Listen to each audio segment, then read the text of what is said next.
J'ai noté que Magali était présente. Allez, Cyril Rimbaud, présent. Alors, Cyril Rimbaud. Qui d'autre? Christiane Touzeau, présente. Donc, Christiane Touzeau, ça y est, elle est présente.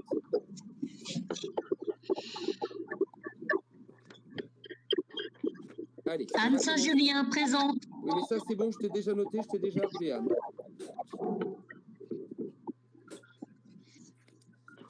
Bon, alors, qui se propose pour secrétaire de séance? Cyril Rimbaud, je veux bien. Je ne comprends pas ce que vous dites. Que ceux qui ne parlent pas éteignent leur micro et que celui qui s'est proposé comme secrétaire de séance reprenne la parole et donne son nom. Oui, Cyril Rimbaud. Cyril, secrétaire de séance, tout le monde est d'accord? Oui.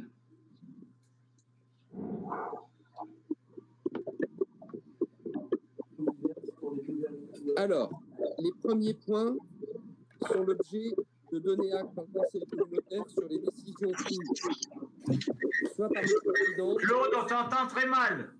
Eh bien, je vais parler plus fort, mais je vais surtout couper les micros de tout le monde. Voilà. Donc là, il n'y a plus que mon micro qui est allumé. Normalement, vous devez mieux m'entendre. Ceux qui sont en visio, faites-moi un pouce pour me dire que vous m'entendez bien. Parfait. Et vous rallumez les micros seulement quand vous voulez prendre la parole. Donc, la première partie porte sur les comptes rendus de décisions prises par le président et par le bureau conformément aux délégations de compétences et font l'objet d'un donné acte du Conseil communautaire. Les décisions du président, c'est l'attribution de la cellule numéro 2 de l'hôtel d'entreprise pour la société Archéos, l'attribution de la cellule numéro 8 de l'hôtel d'entreprise à Malicorne pour la société ACE, l'attribution de marché de transport pour les ALSH à la société Prêt-à-Partir STIA. Y a-t-il sur ces trois premiers sujets des questions ou des précisions? Auquel cas, vous prenez la parole et vous vous exprimez.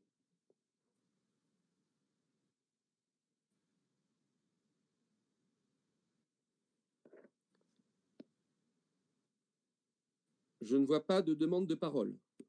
Donc, je considère que sur les... Pardon?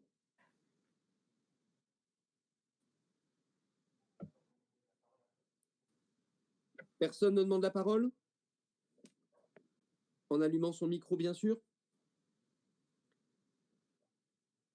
Donc, je considère que le Conseil communautaire prend acte. Les décisions prises par le bureau, conformément aux délégations de compétences, sur une demande de subvention auprès de la région pour la plateforme de vente en ligne Ma Ville, Mon Shopping. Y a-t-il des interventions sur ce donné acte de la décision du bureau? Tout en bas à droite, voilà. Fermez, ouvrir le chat. Vous pouvez cliquer pour ouvrir. Et là, Je n'en vois pas, donc je considère que le Conseil communautaire a pris acte. On passe au sujet qui concerne l'administration générale, avec d'abord convention entre la communauté de communes et l'agence technique départementale de l'Allier, la TDA, pour le support technique dit S2 Slow Act. Est-ce que ça appelle des questions, cette convention d'assistance informatique? Je ne prends pas part au vote. Donc, on considérera que tu t'es déconnecté, Christiane. Y a-t-il d'autres prises de parole, des questions, des précisions? Non, je ne vous ai pas à l'écran.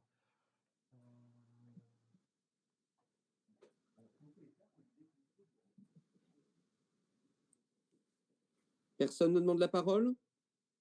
Donc, je vais le mettre aux voix. S'il y a des élus communautaires qui votent contre, qu'ils s'expriment.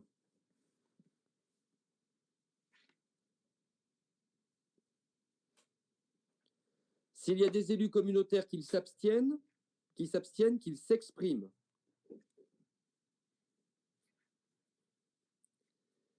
Donc, je considère que c'est un avis favorable à l'unanimité. Au cas où il y a une ambiguïté sur les votes, je vous invite sur l'écran à utiliser le petit carré de chat qui vous permettrait à ce moment-là d'envoyer un message et ce qui me permettrait de corriger un problème d'expression de vote le cas échéant. Moi, sur ma tablette, c'est le carré qui est tout à gauche à côté du micro.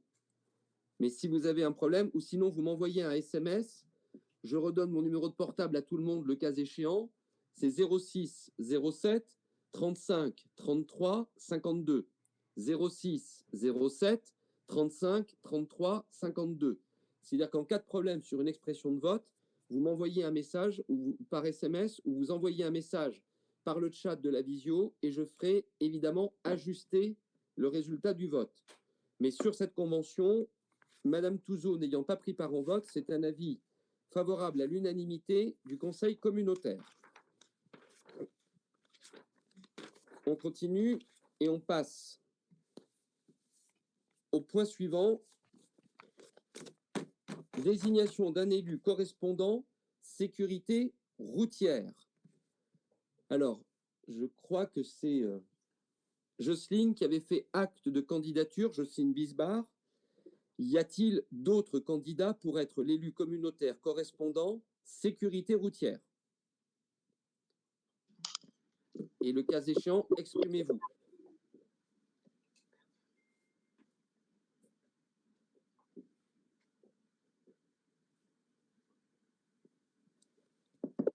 Pas d'autres candidatures? Donc, sur la candidature de Jocelyne Bisbar, y a-t-il des élus qui s'abstiennent?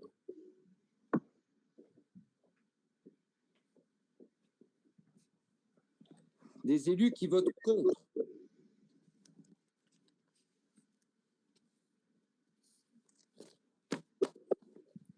Alors, je vois que Daniel Tabutin et Jean-Pierre Laurent viennent de nous rejoindre, donc je les note présents. Donc, Jocelyne Bisbar est élue à l'unanimité pour représenter la communauté de communes comme correspondant sécurité routière. On continue. Point suivant, modification de la composition du comité directeur de l'Office de tourisme intercommunal. La parole est à Laurence Chicois. Oui, alors en fait, c'est par la délibération en date du 28 juillet 2020, nous avions approuvé la composition du comité directeur de l'Office de tourisme intercommunal, donc qui est composé de 2 collèges. Donc il y a le collège des élus qui est représenté par 7 délégués titulaires et 7 délégués supplémentaires, suppléants communautaires, pardon, et le collège des socio-professionnels qui sont représentés par 6 délégués titulaires et 6 délégués suppléants. Suite au départ de M. Mani Jean-Jacques, qui était suppléant au sein du collège des socio-professionnels, nous vous demandons en fait de désigner quelqu'un d'autre à sa place. Donc, on vous propose de désigner Madame Eugénie Augard, qui est directrice adjointe au sein de l'établissement thermal, en remplacement de M. Jean-Jacques Mani. Voilà. Donc après. Alors, y a-t-il des interventions?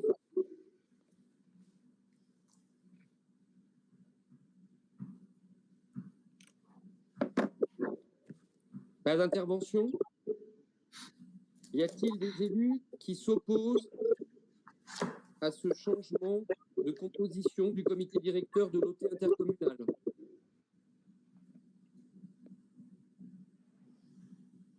Y a-t-il des élus qui s'abstiennent?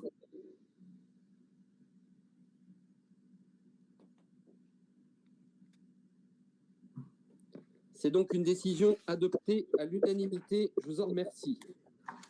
On passe aux ressources du territoire, avec comme premier point le débat d'orientation budgétaire. Je laisse la parole à Lionel Brocard.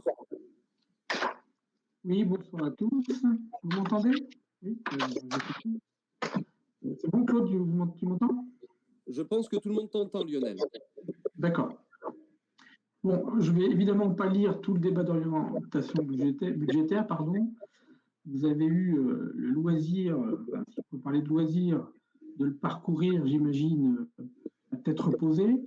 Je vais passer les grandes lignes si vous voulez bien, et puis si vous avez des questions, vous m'interrompez. On fait comme ça, Claude? C'est parfait, on fait comme ça. Tu fais ta présentation et après, je laisserai largement les interventions se faire pour ceux qui souhaitent prendre la parole ou poser des questions, bien évidemment. OK. Donc, le débat d'orientation budgétaire, il est obligatoire, vous le savez, pour les collectivités de plus de 3500 habitants.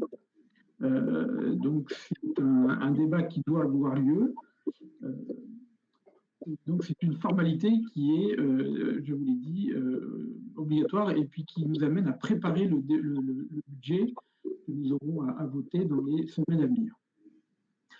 Alors, nous sommes dans un contexte, vous le savez, particulier avec cette crise sanitaire. Donc, nous avons établi un DOB sur une base plutôt même très prudente. Vous le verrez dans le déroulé de la présentation. Je ne vais pas vous lire toutes les perspectives, enfin, à moins que vous vouliez que je le fasse. 2021, 2022. Alors, vous verrez que dans nos tableaux, on a fait des prévisions, comme je vous l'ai dit, prudentes sur 2021, mais également, on s'est projeté sur 2022. Je ne vais pas trop vite, Claude, ça va? C'est pas à moi qu'il faut le demander. Hein. Alors, à tout le monde, vous me le dites si je vais trop vite. Les autres élus, si vous pensez que ça ne va pas, vous intervenez pour demander plus vite ou moins vite. Voilà. Donc, si vous voulez bien, on va passer tout le contexte évoqué et on va passer au contexte intercommunal et vous annoncer donc les résultats de l'année 2020 qui sont donc excédentaires pour la partie fonctionnement à hauteur de 1 616 000 euros. Mais dedans, on a une somme versée de compensation des pertes de recettes de 751 000 euros. Alors, cette somme-là, elle nous a été versée en fin d'année 2020. Il faut être prudent avec cette somme parce qu'on ne sait pas encore si on ne va pas nous en demander une partie. Voilà. Toujours est-il qu'on est quand même excédentaire sur l'année 2020 et qu'on a aujourd'hui un excédent capitalisé de 7 487 000 euros en fonctionnement. Sur l'investissement, on dégage également un excédent de 1 191 000 euros pour l'année 2020.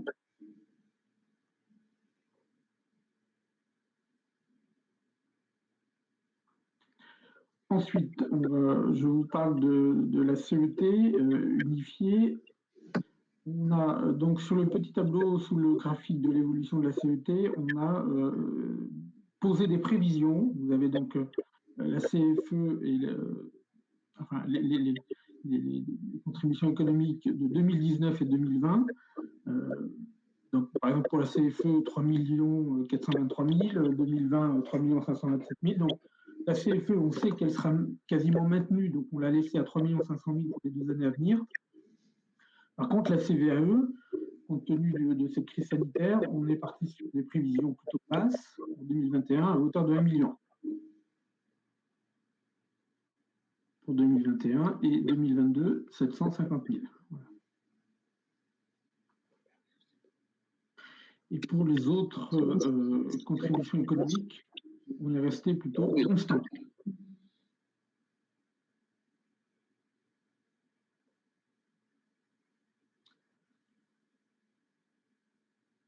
Concernant les produits de la fiscalité et des taux, on est parti sur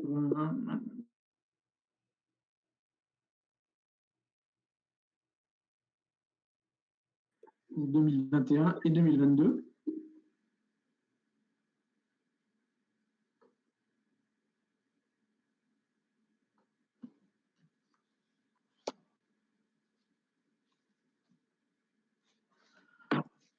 FNGIR, je continue. FNGIR et DCRTP constants pour les 2 années à venir également.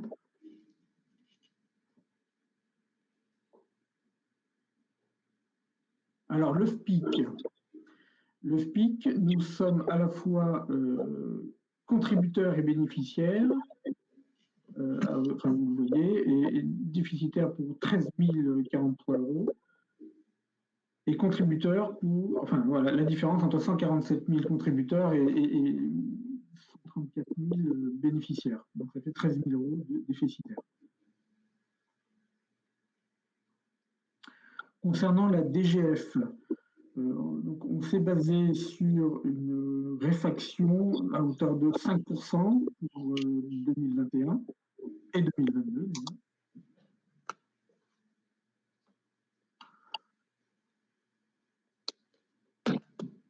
Alors, sur le poste 1.7, on verra dans les délibérations suivantes, nous avons des recrutements à faire.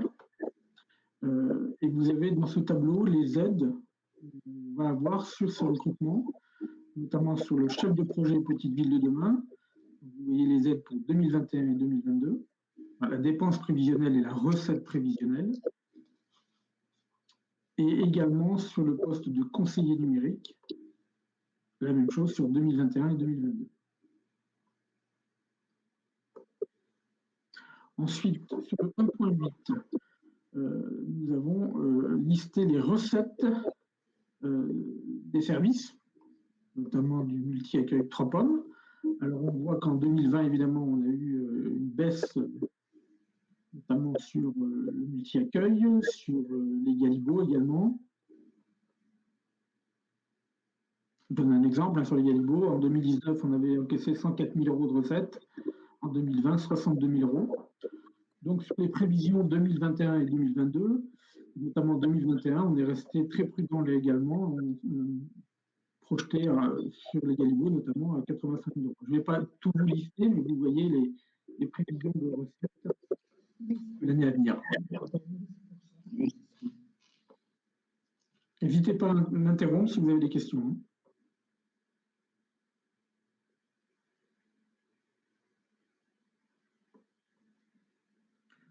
Je continue.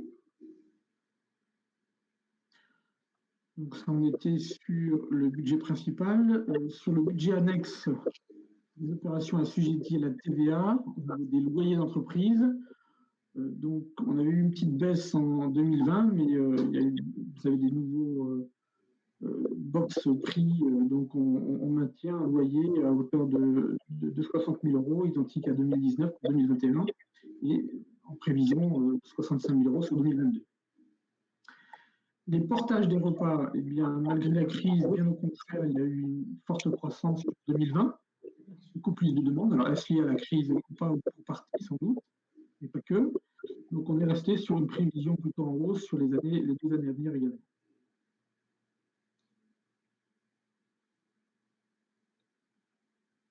Ensuite, sur le bilan, sur le poste 1.9, vous avez donc toutes les structures et services de la communauté de communes, avec les charges générales et les charges personnelles 2019, 2020, et les prévisions 2021 et 2022, encore une fois, très prudentes.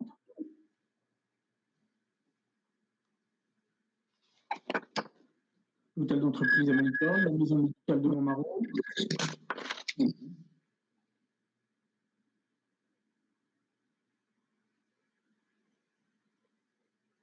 Pas de questions? Ensuite, on vous a fait apparaître des graphiques sur le portage des repas et sur notre structure de la communauté de communes, avec pour chaque couleur une année, en 2019 en vert, en 2020 en rouge, 2021 en bleu et en jaune 2022. Et donc on reprend les dépenses et les recettes de chacun des services.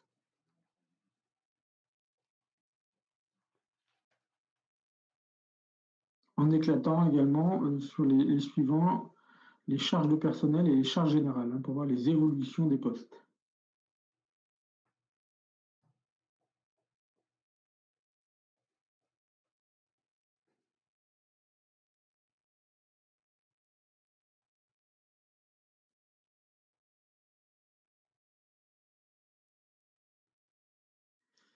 Pas de questions sur les structures? Je continue. On a donc une prévision de reste à charge de tous ces services. Nous sommes en page 15 du document, et 45 sur 130 pour l'ordre du jour, avec une évolution encore une fois, sur des prévisions plutôt prudentes, et sur 2021 et 2022 du reste à charge de la communauté de communes sur l'ensemble des services.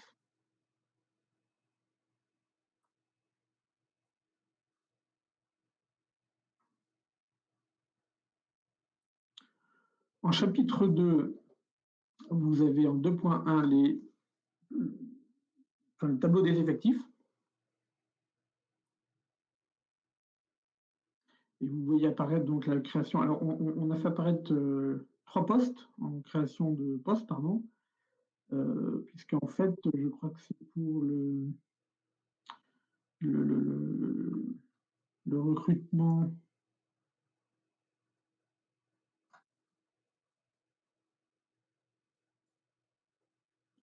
de l'attaché petite ville, enfin, je ne me rappelle plus du titre d'ailleurs. Hein. On est parti sur une catégorie A et B et on ajustera le tableau des effectifs lorsqu'on aura fait le recrutement.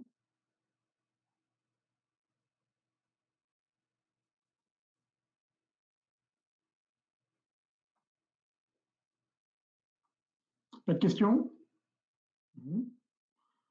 La masse salariale.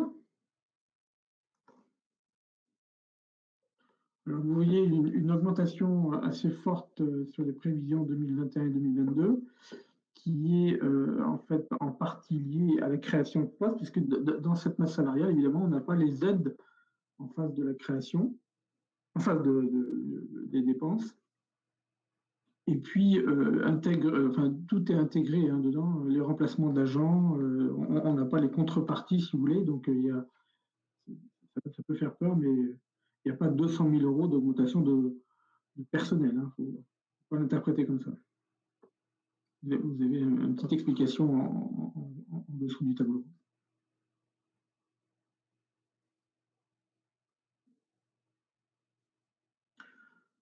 Ensuite, les charges à caractère général qui augmentent. Bon, il y a un certain nombre de décisions qui ont été prises. Je pense notamment à Ma Ville Mon Shopping, les chèques cadeaux CCI, le transport à la demande, certains travaux d'entretien, la classe de la biodiversité, voilà, qui viennent augmenter les charges à caractère général pour 2021.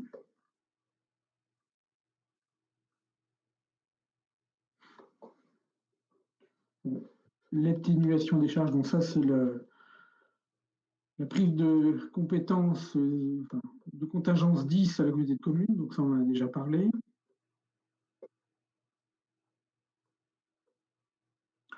Ensuite, en 2.4, vous avez un état des emprunts et les charges financières s'y rapportant.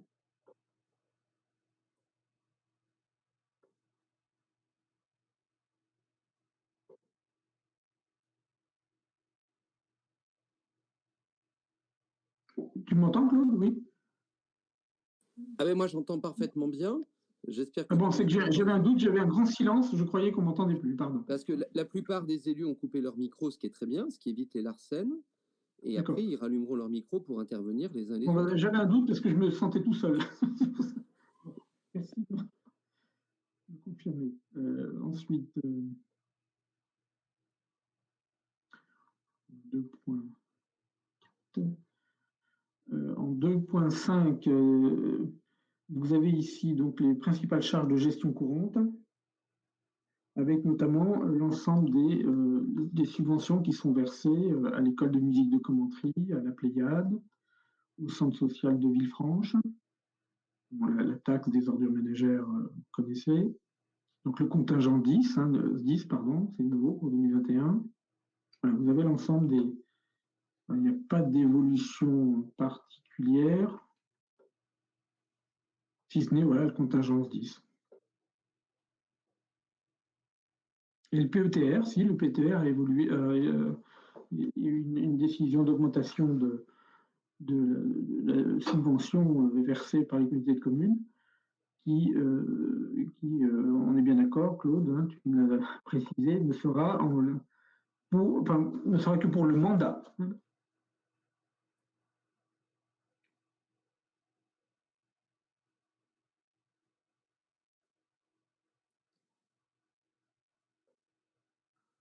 Ensuite, vous avez la liste des dépenses réalisées pour information en investissement dans chacune des structures. Médiathèque, multi-accueil, etc. Et vous avez la liste de ces dépenses.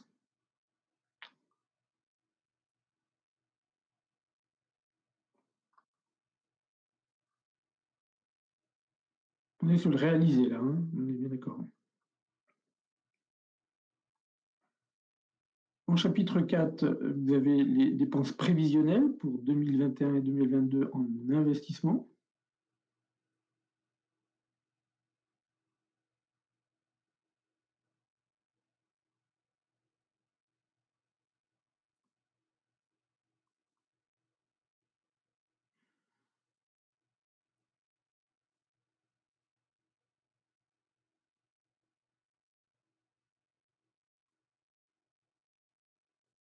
Pas de remarques, je continue. Les budgets des zones d'activité sur la suite.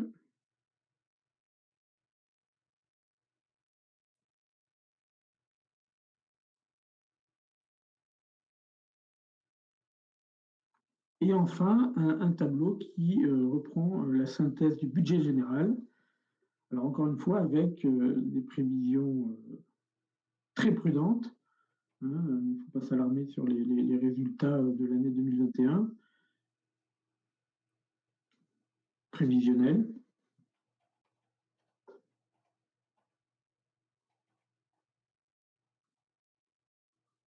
Avec des recettes encore inconnues, vous imaginez bien.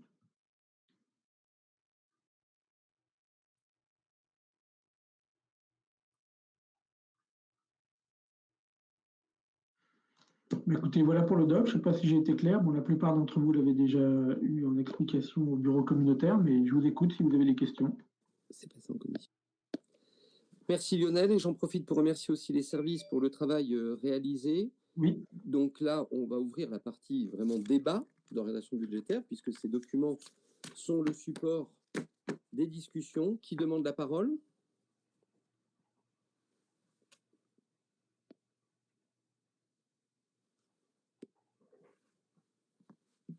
En allumant le micro, c'est mieux.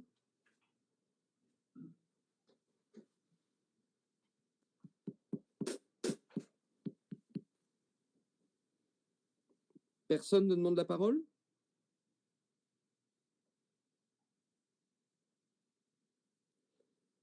S'il y en a qui n'arrivent pas à parler, je rappelle que vous pouvez utiliser le chat ou vous m'envoyez un SMS sur mon portable au 06 07 35 33 52, 06 07 35 33 52, pour que je laisse vraiment le temps à ceux qui veulent de s'exprimer.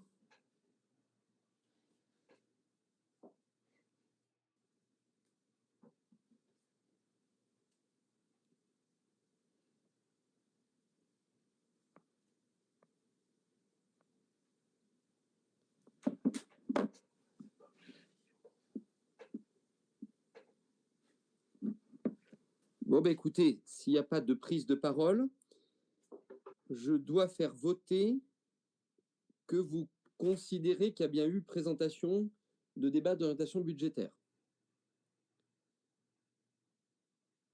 Donc, y a-t-il des votes contre le fait qu'il y ait eu présentation des éléments d'orientation budgétaire? Des abstentions? Donc, le Conseil communautaire prend acte du rapport d'orientation budgétaire. On continue avec la modification de la régie de recettes pour l'encaissement de la taxe de séjour. C'est Lionel Brocard qui a toujours la parole. Alors, je crois que cette délibération, elle doit être retirée, Claude. Ah. Je dis une bêtise ou pas? Oui, tu as raison, autant pour moi, puisqu'effectivement, on retire l'ordre du jour, puisque côté de l'OTI, il y a encore une modification pour pouvoir arrêter définitivement les régies de recettes. Donc, ça sera, parce qu'en fait, il faut qu'on fasse des sous-régies. Donc, du coup, rapport retiré de l'ordre du jour et qui sera représenté au prochain conseil communautaire. Rapport ressources humaines avec le point 3.2, création d'un poste de chef de projet Petite Ville de demain. Lionel. Voilà, donc on vous l'avait expliqué, hein, donc pour le projet des petites villes de demain, on a besoin de faire un recrutement et on a souhaité vous proposer de le faire pour donc les communes concernées, les 4 communes, Commentry, Montmarault, Néry-les-Bains et Caunes, afin que les études soient, dirais-je, harmonieuses. Hein. Donc, c'est ce que je vous expliquais tout à l'heure, on part sur 2 postes, enfin deux annonces avec un poste de catégorie B et un autre de catégorie A. pour un temps complet et à partir du 1er mars, c'est bientôt. Voilà, donc ce poste-là est financé 80%, on va dire, par l'État, hein, c'est bien ça. C'est ça, a priori. Y a-t-il des interventions sur ce rapport? Donc, je précise que les 4 communes qui sont concernées, Commentry, Néry, Caunes et Montmarault, ont toutes donné leur accord pour que le poste soit mutualisé à l'échelle communautaire, puisqu'on aurait pu avoir une mutualisation communautaire ou des embauches directes par l'une ou l'autre des communes, et que les 4 maires, qui sont tous les 4 connectés, peuvent le confirmer, leur accord a été donné pour qu'on poursuive sur cette mutualisation. Étant entendu qu'après, les maires seront évidemment en lien fonctionnel avec le chef de projet pour le pilotage de ce qui concerne respectivement chacune des 4 communes.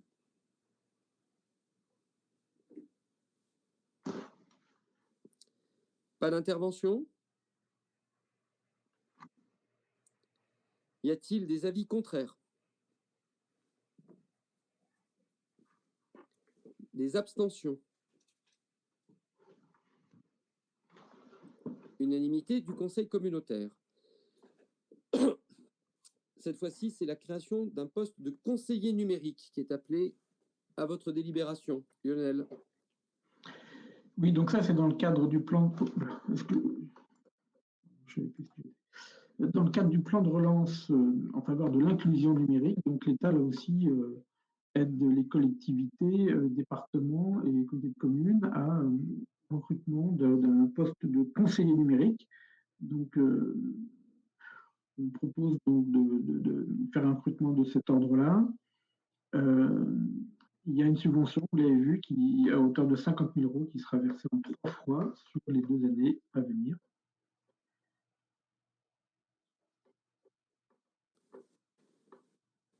Voilà, il aura notamment comme mission de pouvoir accompagner nos commerçants vers tout ce qui est plateforme de vente en ligne, type Ma Vie de Mon Shopping, considérant qu'indépendamment des confinements, on l'a vu, nos activités commerciales ont quand même tout intérêt à avoir une partie de leur chiffre d'affaires qui puisse être réalisée par ce biais-là et de promouvoir et de présenter des produits. Ce ne sera pas sa seule mission. Il pourra aussi intervenir au sein de la Maison France Service et mener des actions en lien avec d'autres structures. Je sais que le CCS de Commentry a aussi des projets dans ce domaine-là. Mais voilà pour définir un peu ce que ce poste-là va faire. Y a-t-il des interventions?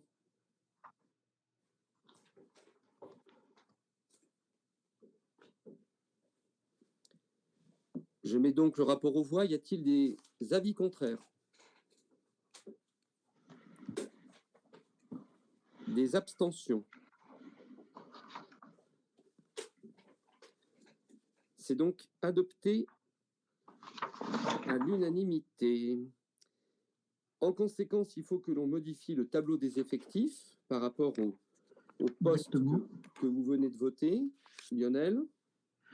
Oui, bah écoutez, ce tableau des effectifs, je vous l'ai présenté tout à l'heure, hein, vous le voyez. Donc, encore une fois, on a mis 3 postes en création, mais il sera ajusté, ce tableau, lorsqu'on aura fait les recrutements, et on reviendra qu'à 2 créations.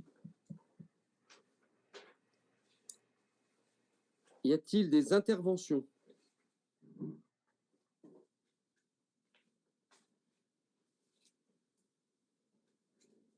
Personne ne demande la parole? Je mets donc aux voix. Y a-t-il des avis contraires?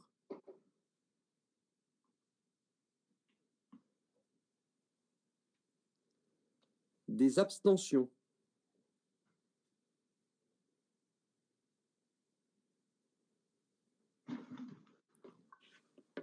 C'est donc adopté à l'unanimité.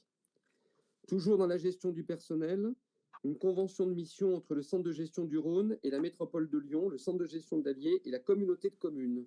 Lionel?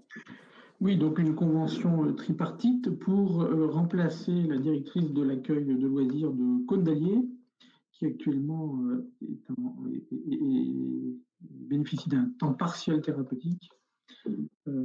Donc on propose de remplacer ce nombre d'heures avec, comment elle s'appelle, Laura, je ne sais plus,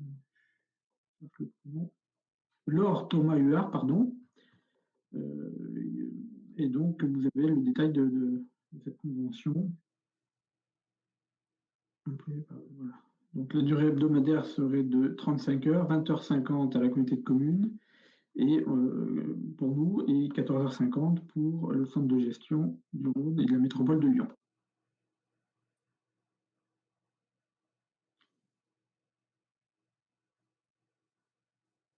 Vous avez la convention qui est jointe. Donc, il y avait un doute au bureau, mais le doute a été levé, je crois. Oui, parce que je crois que Montmarault en payait une partie. Peut-être que monsieur le maire de Montmarault veut expliquer. Oui, on payait le reste. Hein. C'est un emploi de Madame Laure Thomas Huard qui me coûtait pratiquement 11 000 € par an à rester chez elle. Voilà. Donc, c'est un bien pour la commune de Montmarault qu'elle retrouve du boulot. Ça me fera moins de dépenses inutiles. Ça sera un bien pour la communauté de communes aussi. Hein. Est-ce qu'il y a des interventions sur ce rapport?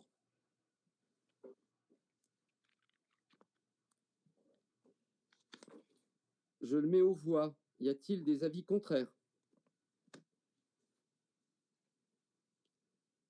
Des abstentions?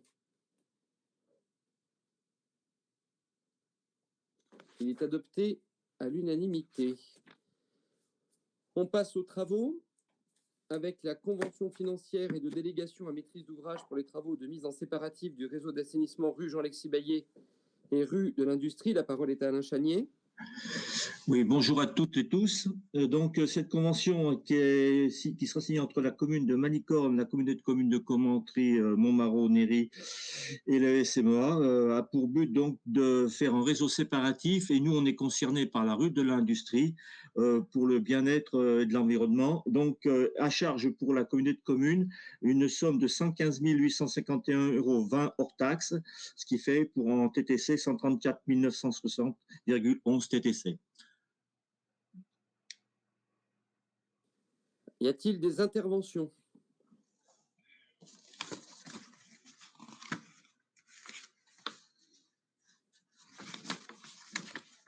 Pas de précision ou de questions ou de commentaires?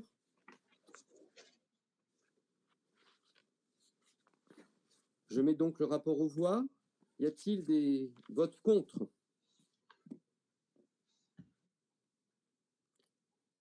Des abstentions?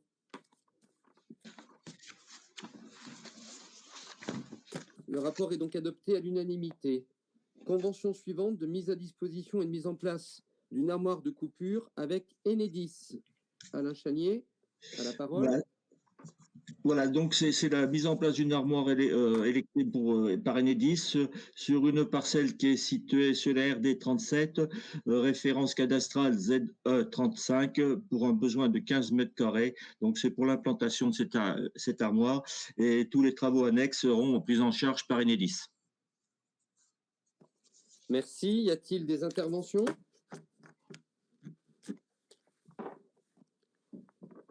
Je mets aux voix. Des avis contraires? Des abstentions? Unanimité. Convention encore pour l'alimentation en gaz de la zone d'aménagement dite du Grand Champ avec GRDF. Alain? Oui, donc suite à nos différentes réunions avec les futurs prestataires du secteur, donc il était bon d'alimenter les bâtiments d'hôtels d'entreprise et des entreprises qui vont s'installer en gaz suite à une demande que l'on a faite auprès d'eux. Et donc il s'agit de conventionner avec en gaz et la zone d'aménagement du Grand Champ avec GRDF, donc pour équiper les divers bâtiments qui vont bientôt qui vont sortir de sol bientôt sur cette ZAC. Est-ce qu'il y a des interventions?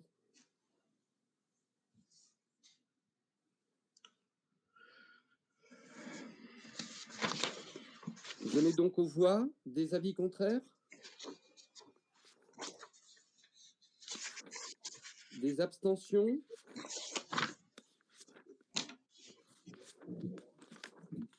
Adopté à l'unanimité. On continue avec le développement du territoire, développement économique, commerce et artisanat, avec une première délibération qui porte sur l'aide à l'immobilier d'entreprise pour la redynamisation des activités commerciales de centre-ville et l'aide au commerce et à l'artisanat de proximité avec point de vente, dispositif d'aide du Conseil régional Auvergne-Rhône-Alpes et aide pour le développement de la boulangerie Janin à Montmarault. La parole est à Didier Lindron. Merci Claude, bonsoir à tous. Donc la boulangerie Janin à Montmarault va investir dans des locaux supplémentaires qui vont agrandir la boulangerie et bien sûr son unité de fabrication, donc le fournil. Donc avec création d'emplois, il y aura 2 créations d'emplois à la suite de cet investissement. Il y a 2 investissements, un investissement immobilier et un investissement matériel et agencement. Donc, c'est pour ça qu'il y a deux aides aussi bien départementales que régionales et abondées par les comités de communes. Donc, le budget global est de 434 338 €. Donc, pour ce qu'on appelle le bâti, l'investissement, donc et du département, il y a 10 000 € plus les comités de communes à 5 000 €. Et pour le matériel agencement, la région abonde à 10 000 € et la communauté de communes à 5 000 €, ce qui fait un total de 30 000 € d'aide pour cette boulangerie sur un global de 434 338 € hors taxe. Merci. Est-ce qu'il y a des interventions?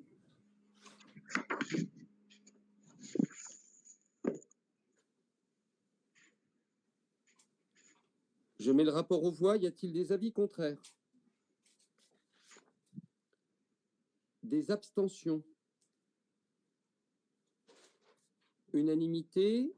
Rapport suivant, aide au commerce et à l'artisanat de proximité avec point de vente. Là encore, du Conseil régional Auvergne-Rhône-Alpes pour la SARL Opticium à Commentry. La parole est à Didier Lindron. Oui, donc Monsieur Feder, gérant du magasin Opticium, donc 2 bis rue de l'Hôtel de Ville à Commentry, souhaite acquérir une nouvelle machine qui taille, qui perce, qui biseaute et qui usine les verres afin de les mettre à la taille de la monture. Cette machine dite meuleuse permettra d'optimiser le temps de l'opticien et de gagner du temps. Gagner du temps, c'est gagner de l'argent. Donc, le coût de cet investissement est de 39 000 € hors taxe. Donc, cet investissement abondé par la région à 20% à 7 800 €, complété par la communauté de communes de 10% de 3 900 €, ce qui lui fait une aide totale de 11 700 €.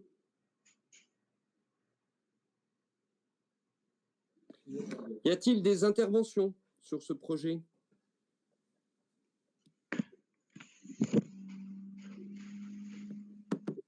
Je mets aux voix. Des avis contraires?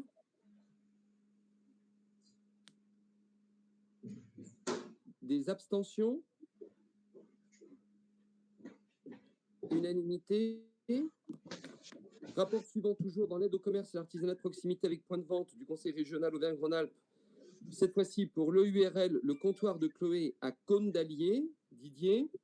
Merci. Madame Boudet a le projet de créer un commerce de vente d'épicerie en vrac et de consultation diététique, le comptoir de Chloé, qui sera implanté au centre-ville de Cône-d'Allier, 25 bis rue André Messager.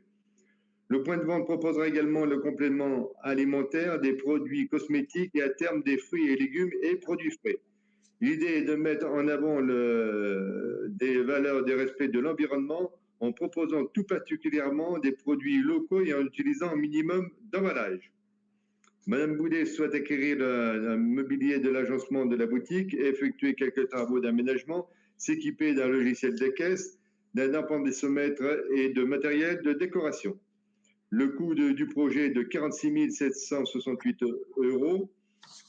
Donc, éligible pour le conseil régional d'heure de 20% à 3 845 €, abondé par la Comcom à hauteur de 10% de 1 923 €, qui nous fait un total d'aide sur ce projet de 5 768 €.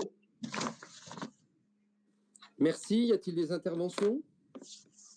Oui, oui, je voudrais poser une question. Oui, il faut juste annoncer son nom, sinon on ne sait pas trop qui c'est. Alain, c'est Alain Chapy. Vas-y, Alain. Oui. Oui, simplement, je voulais savoir sur ces 4 dossiers là qu'on vient de voir, est-ce qu'il y a des contreparties qui sont demandées aux commerçants? Si par exemple, ils vendent leur fonds de commerce l'année suivante, qu'est-ce qui se passe? Oui. Alors, il faut qu'on vérifie dans le règlement régional. Je crois qu'ils sont tenus d'avoir un minimum d'activité. Je ne sais pas si elle est de 2, 3 ou 4 ou 5 ans. Je demande au service de regarder s'ils ont ça. Mais c'est vrai qu'en général, il n'y a pas forcément de contrepartie, mais un risque en cas de revente, de remboursement. Alors, si c'est le fonds de commerce, à mon avis, ça ne change rien, parce que ça veut dire que l'activité créée ou développée, c'est la même. C'était plutôt si on était sur un changement d'activité ou une cessation. Elisabeth, tu as peut-être des éléments, je vois que tu envoies un message. Oui, effectivement, Alain soulève un problème qui a été évalué déjà par l'ensemble des organismes qui abondent dans le cadre des subventions. Je pense qu'au conseil départemental, vous avez aussi dans une charte la mention qu'il ne doit y avoir ni vente ni cession d'immobilisation ou des éléments acquis. L'État aussi le mentionnait, mais en ce qui concerne la région, c'est conventionné et effectivement, il n'y a pas de possibilité ni de cession, ni même s'il y avait une procédure collective qui se mettait en place, eh bien, il faut savoir que le prêteur ou celui qui a donné la subvention pouvait être admis dans le cadre des créanciers pour faire retourner, faire reverser la subvention. Donc, c'est quand même très strictement encadré. Très bien. Eh ben, c'est parfait. Merci pour la réponse.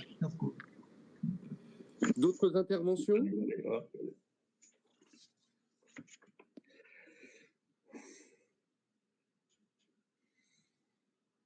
Du coup, j'ai un doute. Je vous ai fait voter sur le comptoir de Chloé? Non. Non, parce qu'il y avait l'intervention d'Alain. Donc, s'il n'y a pas d'autres interventions, je mets au voie le rapport sur le comptoir de Chloé. Y a-t-il des avis contraires? Des abstentions? Adopté à l'unanimité. Le rapport suivant porte sur l'avenant numéro 1 à la convention de participation au Fonds Régions Unies. La parole est à Didier Lindron.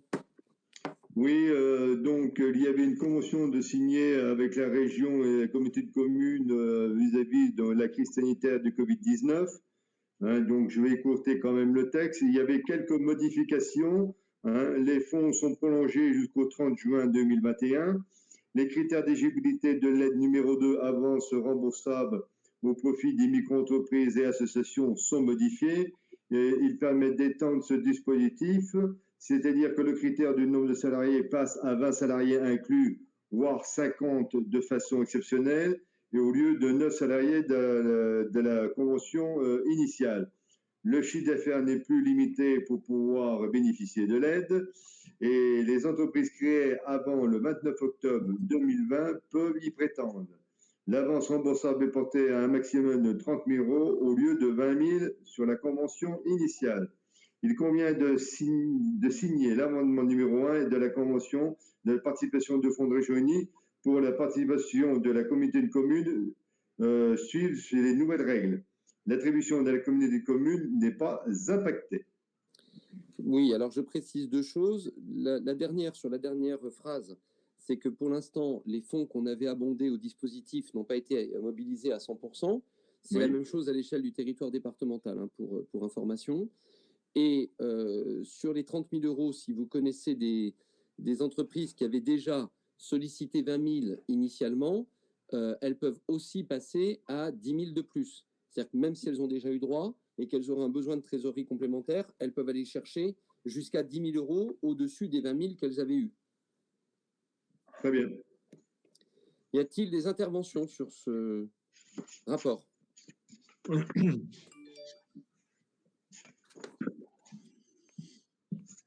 Personne ne demande la parole?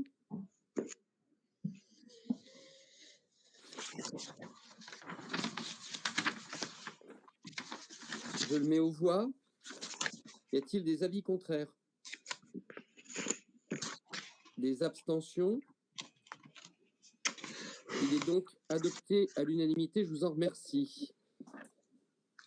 Le règlement intérieur de l'hôtel d'entreprise. Didier.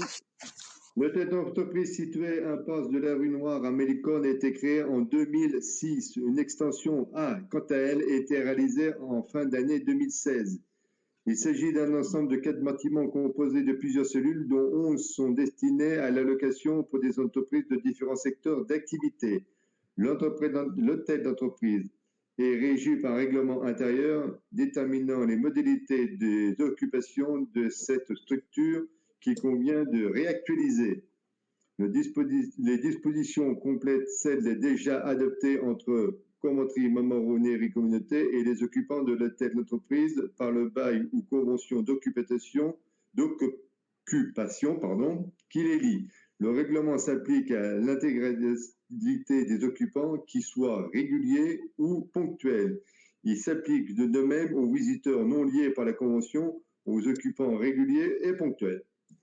Donc voilà, c'est juste une mise en forme de ce règlement de ce hôtel d'entreprise. Alors en fait, il n'avait pas été redélibéré depuis la fusion. Et il fallait qu'il soit redélibéré pour bien pouvoir s'appliquer. Voilà. Y a-t-il des interventions?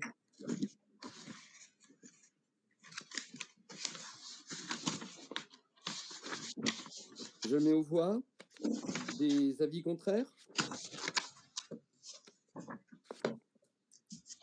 Des abstentions?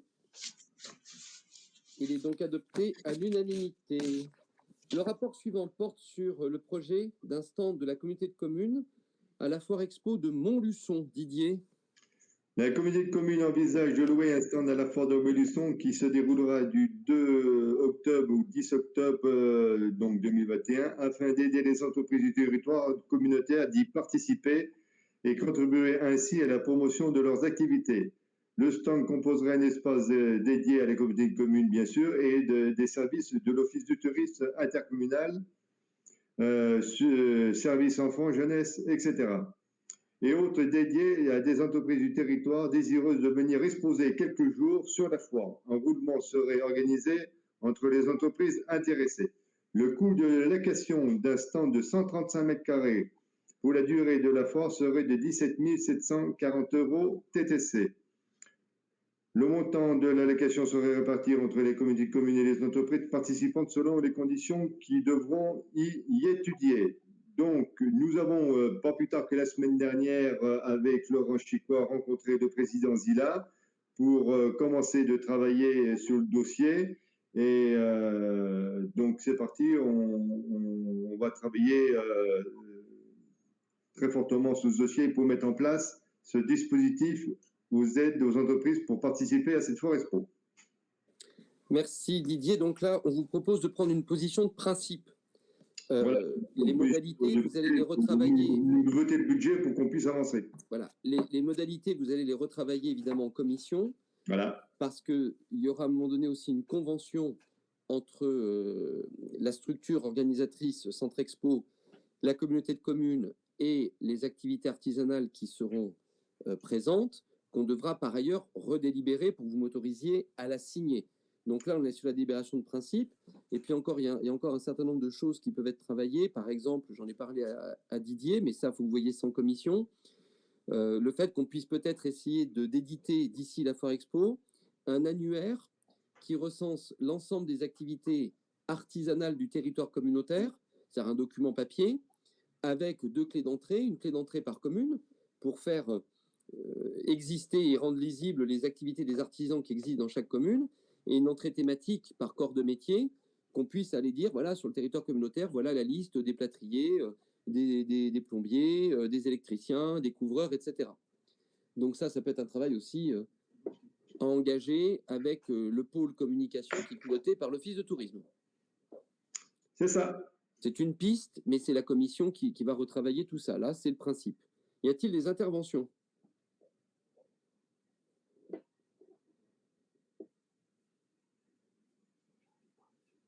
Alain Chanier, là, je voulais prendre la parole là, 2 petites secondes au sujet donc du stand.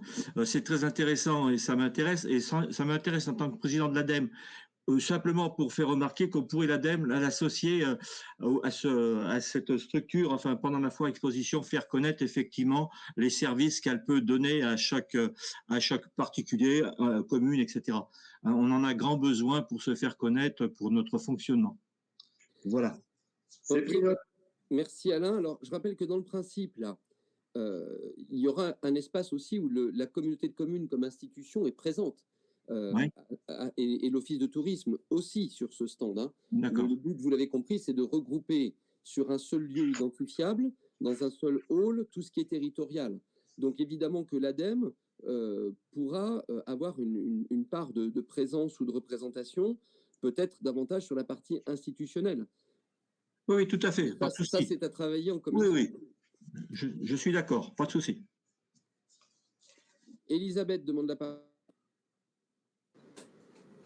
Oui, parce que Alain a raison, le besoin de connaissance de l'insertion par l'activité économique est prégnant. Mais je crois qu'on aurait aussi intérêt à se rapprocher des entreprises. Il y a des entreprises d'insertion, il y a des ETTI, etc. C'est plus dans le cadre institutionnel que réellement dans le cadre d'un poste, ou d'une présence sur la Foire Expo, parce que dans le cadre institutionnel, on va rencontrer aussi, il peut y avoir une parfaite collaboration avec tous les intervenants qui sont sur l'emploi. Je pense à Pôle emploi, je pense également à la mission locale, et il va y avoir un coup de fouet qui va être donné, quand je dis un coup de fouet, c'est au sens propre du terme, un coup de fouet qui va être donné aux actions en faveur des jeunes qui justement sont aujourd'hui relativement pénalisés par la situation sanitaire et par l'absence de trouver des stages, de trouver des immersions et en fait de trouver de l'emploi. Donc je crois qu'on aura un gros travail à faire. Alain a raison de mentionner cette action. Merci Elisabeth. Alors j'en profite parce que vous demandez comment ça se fait que je sais qu'Elisabeth demande la parole. Si vous regardez en bas de votre écran, vous avez 3 petits points verticaux à côté normalement de la caméra et du micro. Si vous appuyez sur ces 3 petits points verticaux, vous avez une ligne avec une main qui veut dire lever la main. Et donc quand vous appuyez sur lever la main, ça affiche automatiquement que vous demandez la parole, ce qui peut aussi être une façon plus simple. Y a-t-il d'autres interventions ou d'autres levées de main? Alain est en train d'appuyer sur le bouton. Alain Chapie. Oui, on parle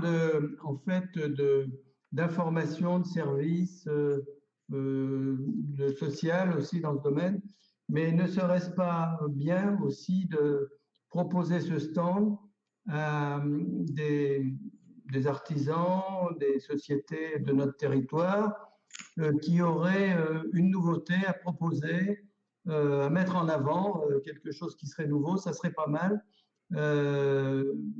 Ceux qui ne peuvent pas se payer, bien sûr, un stand dans la Foire Expo, mais qui auraient fait quelque chose un peu qui sort de l'ordinaire et qui pourrait être mis en valeur sur ce stand. Est-ce que ça, on l'envisage? Peut-être pas cette année, mais dans les années futures. Didier. Oui, Alain, oui, je t'ai bien écouté. Non, mais bien sûr qu'il faut y réfléchir. Tout est ouvert à toute initiative sur ce stand la Foire Expo. Je suis tout à fait d'accord avec toi, mettre en valeur des jeunes créateurs d'entreprises avec des spécificités. C'est le but de développer l'artisanat et l'artisanat d'art également, parce qu'il ne faut pas oublier l'artisanat d'art. Hein. Je suis bien placé pour le savoir. Donc, non, on va discuter de tout ça. Aujourd'hui, le principe, c'est qu'on vote le budget pour qu'on puisse travailler, mais on est dessus avec Laurence et Gérard, et donc on va mettre ça en place. Et toutes les initiatives de chacune et de chacun sont bonnes à écouter. On les écoutera, on les mentionnera et on va travailler dessus. Merci de ces précisions. Didier, je renvoie donc le travail de fond en commission. Y a-t-il d'autres interventions?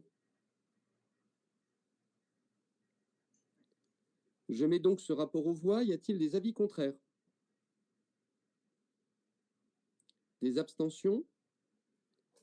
Il est donc adopté à l'unanimité. Je vous en remercie. On poursuit cette fois-ci dans le domaine du tourisme et de la promotion du territoire avec la mise en place d'un parcours pépite pour la découverte du patrimoine. C'est Laurence Chicois qui présente le rapport.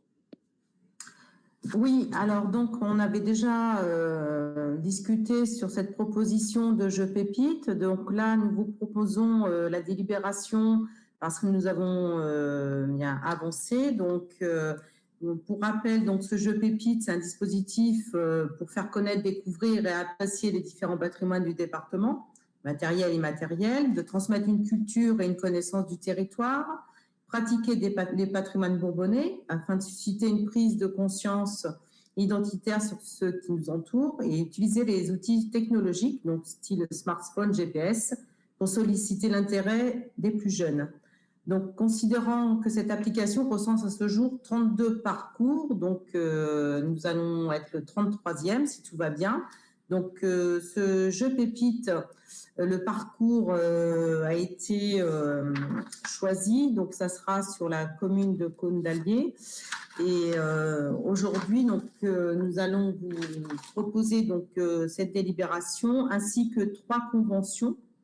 Donc, il y a 3 conventions qui devront être signées entre le CAUE, le président de la Comcom, donc Claude, et la commune de Cône-d'Allier. Donc, une première convention qui stipule le coût de l'élaboration du parcours pépite, donc de 3 720 € TTC à la charge de la Comcom.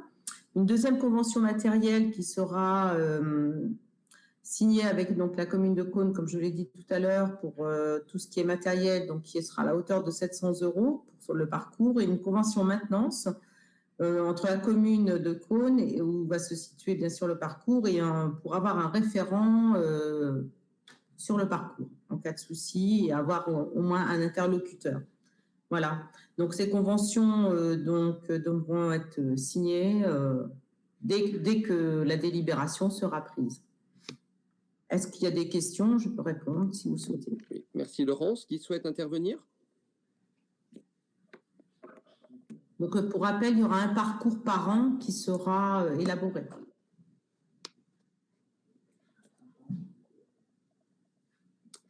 Quelqu'un demande la parole? Ou quelqu'une?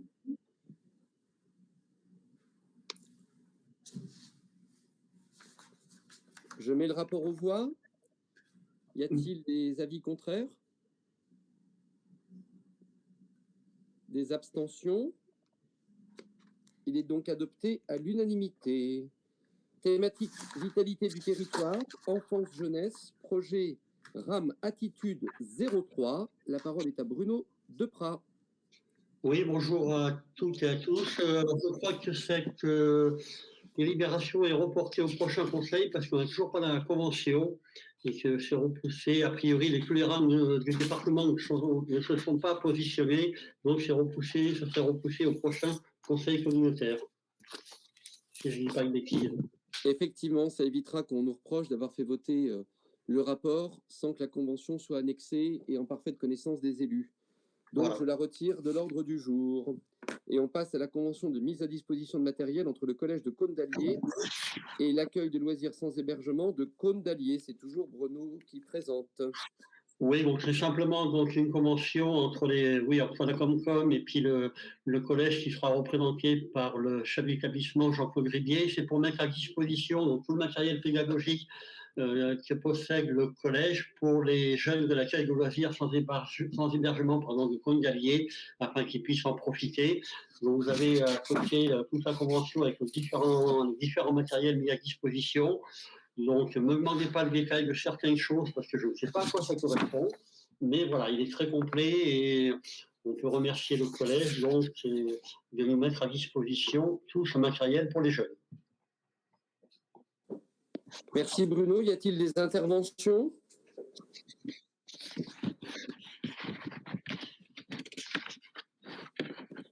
Je mets aux voix.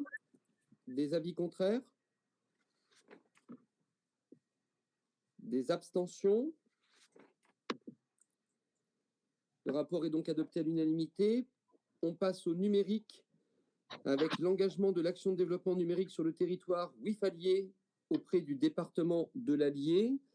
Donc c'est moi qui présente le rapport. On vous avait donc proposé que ce soit la communauté de communes qui puisse porter cet investissement pour le compte des communes membres qui le souhaitaient. Le rapport est modifié avec non plus 23 communes, mais 24, à savoir la commune de Saint-Bonnet-de-Four, qui a manifesté son intérêt pour disposer d'une borne Wi-Fi publique dans le cadre du dispositif Wi-Falier. Y a-t-il des interventions ou éventuellement des communes qui auraient réfléchi et qui, au dernier moment, souhaiteraient qu'on les rajoute? C'est pas trop tard. Parce qu'une fois qu'on aura déposé le dossier de subvention auprès du conseil départemental et de la Poste, là, on ne pourra plus remodifier. Donc, c'est pas trop tard s'il y en a parmi vous qui disent « Bon, bah, tout compte fait, je veux bien une borne ».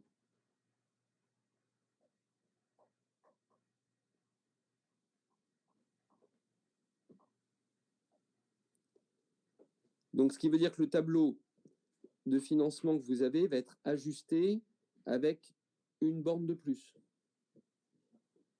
Vous avez les montants? Que je puisse les indiquer puisqu'ils ne sont pas dans le rapport.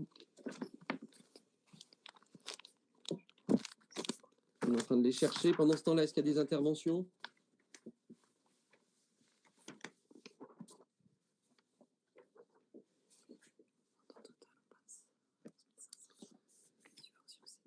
Donc, ce qui veut donc dire qu'on va passer sur un total acquisition et installation des 24 bornes de 11 520 au lieu des 11 040, dont par conseil départemental et la Poste, parce qu'en fait c'est aussi la Poste, qui passe de 8 648 à 9 024, et donc un reste à charge pour la communauté de communes qui passe de 2 392 à 2 496. Pas d'intervention? Je mets le rapport aux voix. Y a-t-il des oppositions? Des abstentions? Il est adopté à l'unanimité. Rapport suivant sur la vie des villes et villages. Fonds de concours pour la commune de Tortezé. La parole est à Marilyn Jaligot.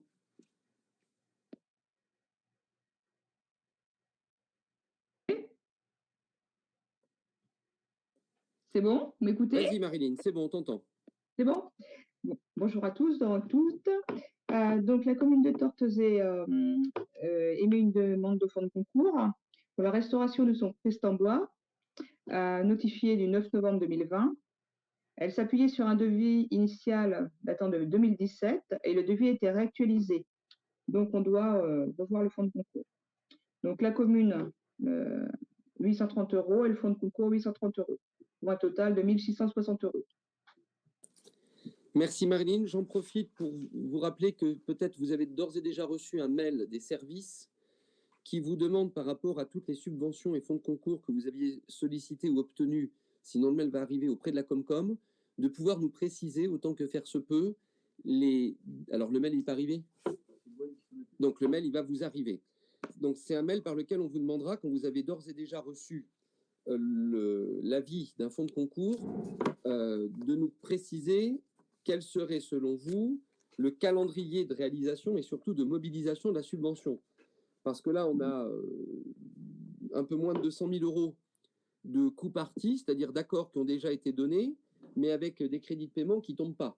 Donc, il convient quand même que budgétairement, au-delà des 150 000 € d'enveloppe qu'on va voter pour le budget primitif 2021, conformément à ce qui vous a été présenté dans les orientations budgétaires, on vérifie d'avoir bien les crédits de paiement disponibles dans la maquette budgétaire.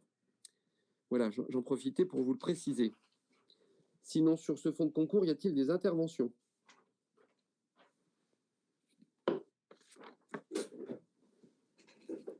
Je mets aux voix. Des avis contraires?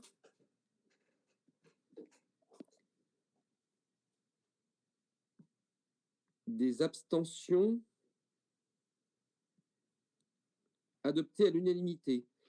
Je vois au passage dans le chat que Jacques-Philippe posait une question sur le rapport précédent sur la RAM.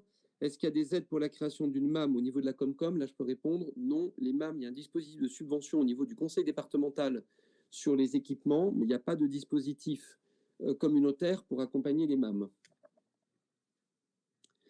Je passe au point suivant de l'ordre du jour dans la thématique de l'aménagement du territoire et de l'habitat et de l'urbanisme, portant sur l'accessibilité des espaces et bâtiments publics aux personnes handicapées et la constitution de la commission intercommunale d'accessibilité.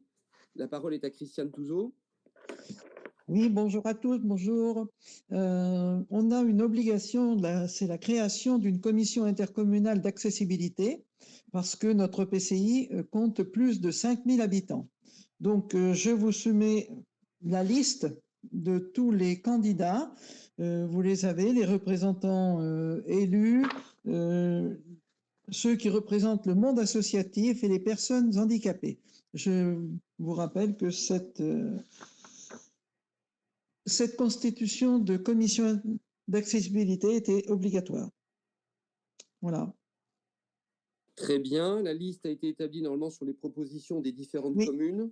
Tout à fait. Donc, j'espère que vous y retrouvez tous les noms que vous avez transmis. Est-ce que ça appelle des interventions, des commentaires ou des questions?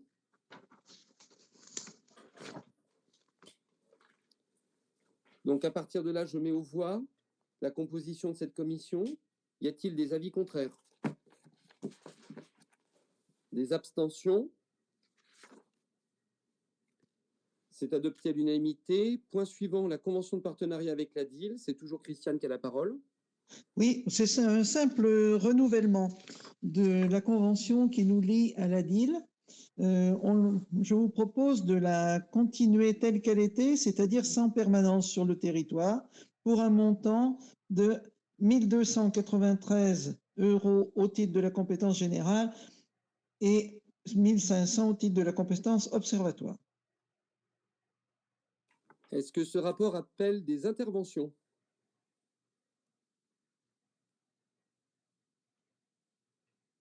On va payer quelques euros de moins que la convention précédente. C'est toujours ça de prix. Absolument. Petite rivière. Hein. Donc, s'il n'y a pas d'intervention, je mets aux voix. Y a-t-il des avis contraires? Des abstentions? Le rapport est adopté à l'unanimité. Merci. On passe à l'agriculture-environnement avec l'approbation du projet de plan climat-air-énergie territorial, dit PCAET. La parole est à Élise Boulon. Oui, bonjour. Donc, le plan climat-air-énergie territorial, c'est un outil opérationnel de coordination de la transition énergétique. Il est obligatoire pour les COMCOM de plus de 20 000 habitants. Il définit pour 6 ans les objectifs en matière climatique, de qualité de l'air et énergétique, mais aussi à moyen terme, donc à l'horizon 2050, ainsi que les moyens à mettre en œuvre pour y parvenir. Donc, nous avons lancé l'engagement du plan climat-air-énergie territorial par délibération du 11 octobre 2018. C'est une démarche participative. Des ateliers avec les élus, les acteurs du territoire, des habitants ont eu lieu sur tout le département.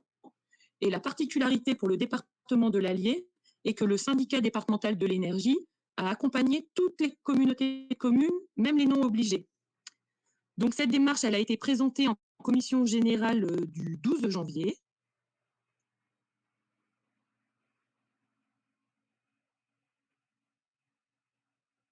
Les productions d'énergie renouvelable et le potentiel qui n'est pas encore exploité, le bilan des émissions de gaz à effet de serre, les polluants atmosphériques, la séquestration carbone. Il est composé aussi d'une stratégie en lien avec les objectifs nationaux et régionaux et selon le diagnostic, il fixe les objectifs territoriaux à atteindre à court et moyen terme, donc 2030-2050. Il est composé d'un programme d'actions. Ces actions sont portées par la COMCOM et 50 actions sont portées par d'autres acteurs, tels que le syndicat départemental de l'énergie, le conseil départemental, le CITOM, la chambre d'agriculture. Et il est composé aussi d'une évaluation environnementale stratégique. Et tous ces différents documents seront mis sur le site de la COMCOM. Donc, nous devons valider le projet de plan climat-air-énergie territorial. Il sera ensuite soumis à différents avis, donc comme la mission régionale de l'autorité environnementale, l'avis de l'État et de la région Auvergne-Rhône-Alpes, et nous devrons organiser une consultation publique.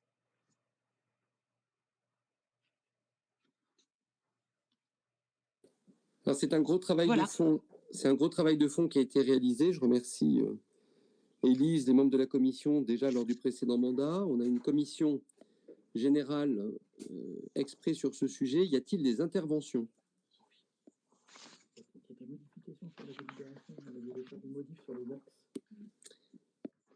Et Élise, le DGS me dit que vous proposez une modification sur les axes. Oui, tout à fait. En fait, on a alors donc du coup, ça devait être modifié sur le document, mais on a l'axe 2 et 3 qui ont été fusionnés. Donc en fait, ça fait 5 axes. Donc la sobriété, l'efficacité énergétique et le développement des énergies renouvelables ne constituent plus qu'un seul et unique axe 2. Voilà, tout à fait. Ouais. Y a-t-il des interventions?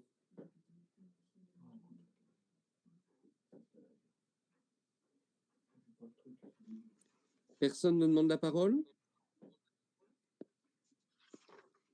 Donc, je mets ce rapport aux voix. Y a-t-il des votes contre?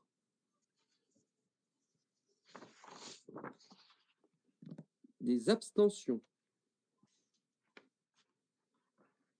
Le PCAET est donc adopté à l'unanimité. Je vous en remercie.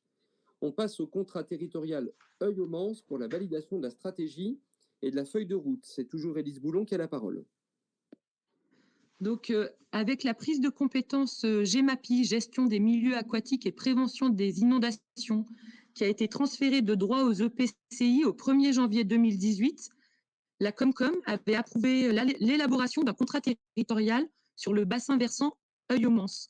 Donc, le contrat territorial, c'est un outil proposé par l'Agence de l'eau qui permet de réaliser et de financer des travaux sur les cours d'eau et ainsi se conformer aux exigences de la directive cadre sur l'eau qui impose d'atteindre le bon état des eaux et des milieux aquatiques au plus tard en 2027.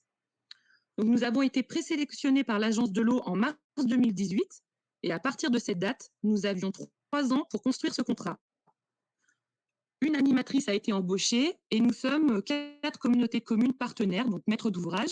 Nous sommes avec, donc ça c'est pareil, ça vient d'évoluer. Nous sommes avec Pays Troncé, Val-de-Cher et depuis peu, il y a Bocage-Bourbonnais qui souhaitent nous rejoindre. Ils ont un gros enjeu sur l'étang de Vieur, qui est sur un affluent de l'Aumance, qui est le Bandé. Donc, une présentation du contrat a été faite en commission générale aussi le 12 janvier.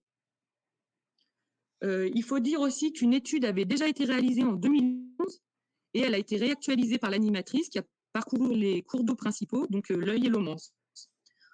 En a découlé une stratégie en lien avec les objectifs européens, nationaux et en cohérence avec les schémas de gestion de l'eau, et un programme d'action concerté avec les acteurs du territoire, notamment avec la Chambre d'agriculture, mais aussi la Fédération de pêche.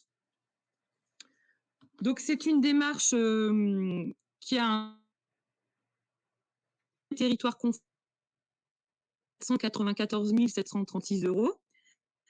Ces actions devront faire l'objet d'un subventionnement de l'Agence de l'eau à hauteur de 50% et on compte surtout sur du FEDER à hauteur de 30%. Donc, pour la Comcom de Commentry-Montmaronnairie, le coût global des actions s'élèverait à 895 752 € sur 6 ans. Et donc, ça fait un reste à charge prévisionnel de 52 253 € par an, sous réserve de l'obtention des subventions. On sait, du coup, comme on est rejoint par Bocage-Bourbonnais, que ça va un petit peu baisser puisqu'ils vont partager avec nous tout ce qui est animation, donc le coût de l'animatrice.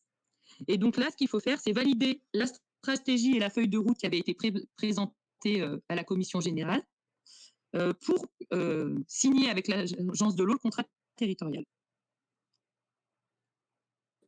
Merci Élise. Est-ce qu'il y a des interventions sur ce rapport?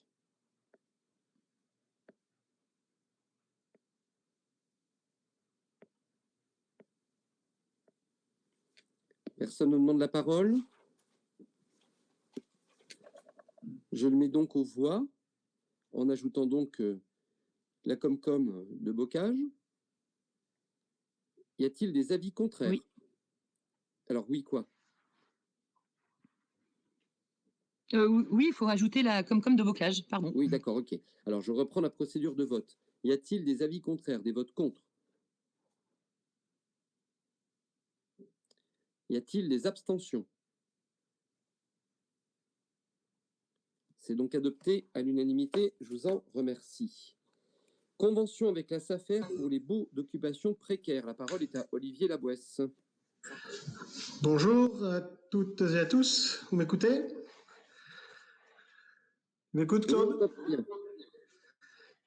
Donc, par délibération en date du 9 décembre 2019, une convention en cadre d'assistance technique foncière entre la SAFER et la communauté de communes a été approuvée. Cette convention cadre a donné lieu à la signature d'une convention de mise à disposition pour l'accompagnement et la gestion temporaire du patrimoine, permettant d'assurer pendant une durée limitée l'exploitation des biens, qui dispose que la durée de la convention de mise à disposition est fixée pour une durée de 6 années, du 16/11/2020 au 15/11/2026, en fonction du délai de réalisation de l'aménagement projeté. Une somme forfaitaire minimum de 650 € hors taxes par dossier et d'une rémunération annuelle pour la SAFER prise sur le montant de la redevance versée par l'exploitant de 23 € par hectare et par an.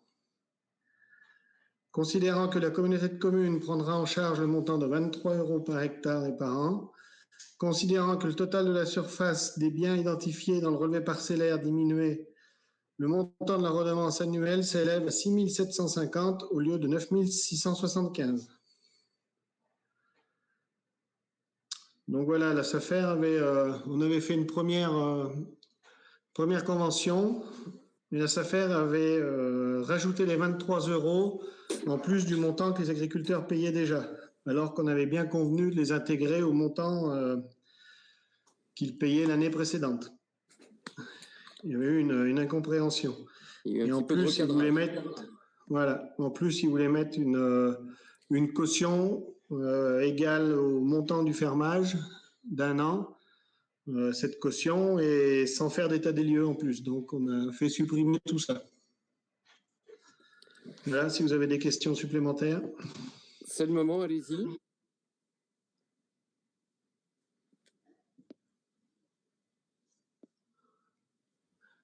Pas de demande de parole. Je mets donc le rapport aux voix. Y a-t-il des oppositions? Des abstentions? C'est donc adopté à l'unanimité, je vous en remercie. Dernier point de délibération, la convention avec la Gaule commentrienne pour la gestion du plan d'eau des marais. La parole est à Alain Chanier.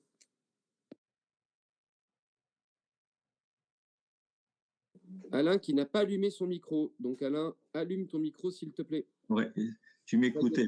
Par contre, tu m'écoutais. Effectivement, je n'avais pas allumé. Excusez-moi. Oui, il s'agit donc de signer une convention entre avec la Gaule commentrienne et la communauté de communes sur le plan d'eau des marais qui sont situés sur la commune de Chamblay. Déjà, la Gaule commentrienne en assuré l'entretien et cette convention a effet à compter du 1er janvier 2021, renouvelable 3 ans sur tacite reconduction. Voilà, bien sûr, à charge de la Gaule commentrienne de gérer avec des gens assermentés pour éviter qu'il y ait une population qui vienne fréquenter des lieux. Il s'agira aussi de l'empoisonnement qui est leur libre choix, bien sûr, en évitant des équilibres biologiques avec les poissons-chats, les perches soleil, les silures, qui occupent forcément les trous d'eau. Les berges et abords sont à leur entière responsabilité en maintenance, en entretien, et la société doit faire une dérogation aux berges chemin fossé. Sa responsabilité sera donc engagée. La communauté de communes pourra en tout temps faire toute opération qu'elle jugera utile à la sécurité publique et la société ne pourra, en cette éventualité, prétendre à aucune indemnité pour restriction apportée à la jouissance de ce droit. Voilà. Merci Alain. En bureau communautaire, monsieur le maire de Commentry avait pris notre attention sur le fait qu'au niveau du conseil d'administration, il y avait des renouvellements qui étaient en cours. J'ai aperçu dans la presse que ça semble être chose faite. Je ne sais pas si Sylvain Bourdier peut apporter des précisions. Oui.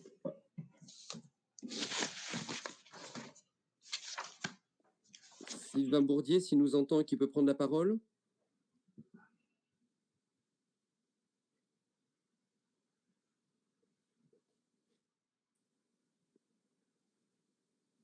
Bon. C'était Stéphanie qui avait la parole tout à l'heure. Oui, ou Madame Baudot, peut-être que vous avez des éléments. Enfin, je crois que ça a été réglé, j'ai aperçu ça dans la presse. Enfin, maintenant, il y a de nouveau un bureau et donc quelqu'un habilité à pouvoir signer la convention.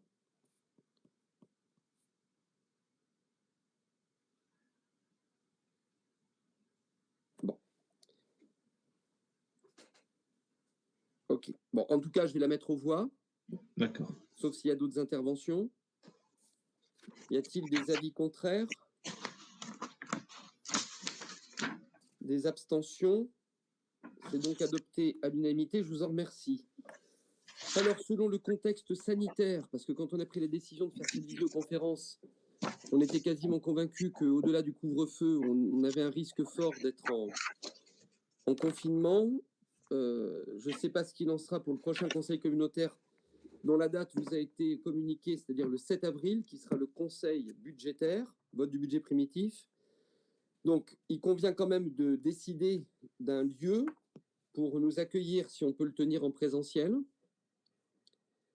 Y a-t-il des communes qui sont prêtes à accueillir le conseil communautaire, 55 personnes potentiellement, plus les services?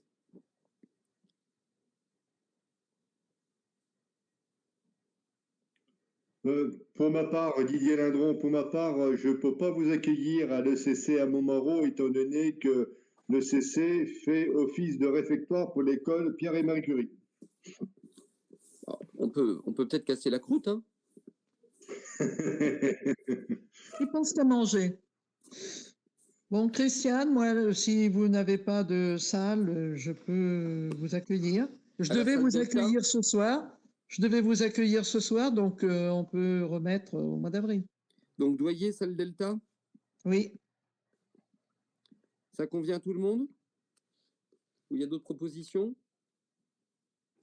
Ah, je ne serai pas jalouse. On sait très bien. Bon, alors si On est bien là-bas à Doyer. si tout le monde est d'accord, je mets aux voix. Prochain conseil communautaire, s'il peut se tenir en présentiel, il aura lieu le 7 avril dans la commune de Doyer à la salle Delta. Pas d'avis contraire?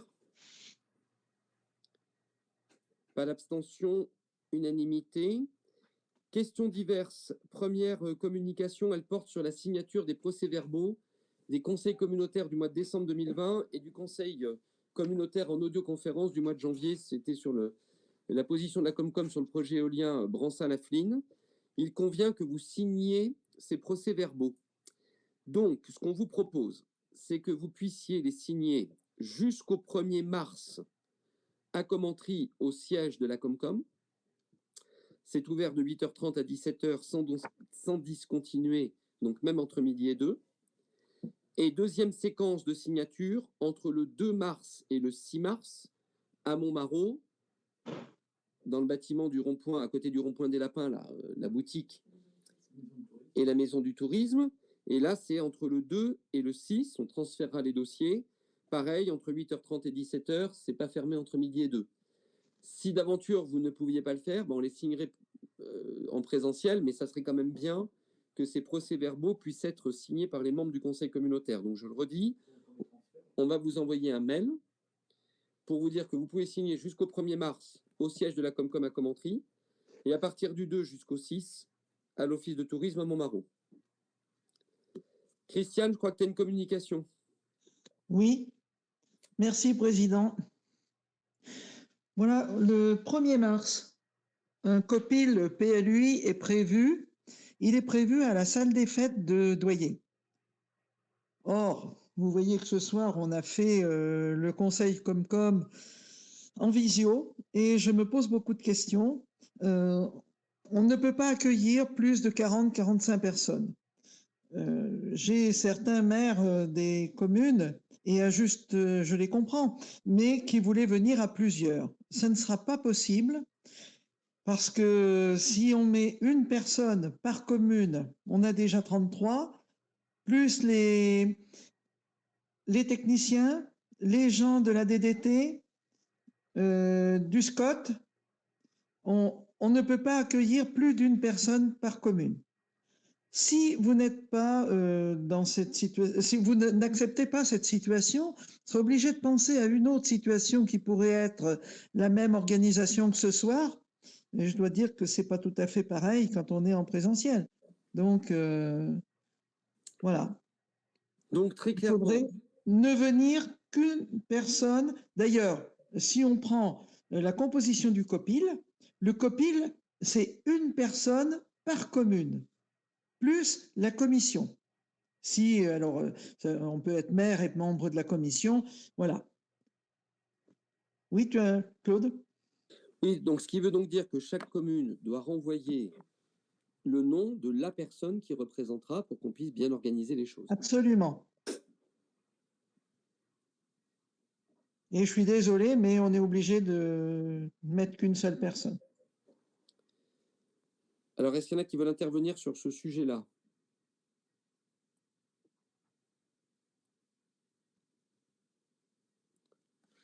Alors, j'ai quelqu'un qui s'appelle CMM qui veut prendre la parole. Alors, c'est qui ça? CMMC 03. Oui, Jean-Pierre Soufizet. Alors, Jean-Pierre. Oui, bonsoir Jean-Pierre. Bonsoir à tous. Les techniciens d'urbanisme qu'on a dans certaines communes, est-ce qu'ils peuvent être présents? Oui, c'est que ça augmente le nombre. Non, mais je pose la question, est-ce qu'ils peuvent être... Non, mais je te comprends, Jean-Pierre. Mais bon, il doit y avoir un technicien à Néry, un commentry. Bah, peut-être, oui, c'est ça. Oui. On ne doit pas en avoir d'autres. Oui, c'est pour ça, je crois qu'il n'y en a pas beaucoup. Donc, si on n'a que deux personnes, il faut venir. Parce qu'en effet, ça correspond bien à leur métier. Et sinon, par contre, je dis une personne par commune, ce n'est pas obligatoirement le maire. Il peut y avoir, le maire peut être représenté par la personne qui s'occupe de l'urbanisme, évidemment. Ok. C'est bien, je suis doublement représenté, moi. Pardon? Ouais. J'ai pas compris. Néry est doublement représenté pour le maire, c'est du confort. Oui. Jean-Pierre, tu iras avec Valérie comme d'habitude. Voilà. Hein, c'est bien. Oui, oui, mais c'est pour limiter au maximum, parce que, bon, ben, oui, on comprend. On est tous au courant de la crise sanitaire. Bien sûr, bien sûr. Oui, non, mais je pensais qu'il n'y en avait pas beaucoup de concernés, c'est pour ça que je te posais. Non, il doit y en avoir 2. D'accord, ok. Bon. À confirmer, donc. Oui, oui. Mais confirmer auprès de la Comcom, auprès de Gwen, la personne qui représentera la commune, pour qu'on ait bien un nombre restreint. Merci. D'autres interventions? Alors, est-ce qu'il y a d'autres questions, des questions diverses?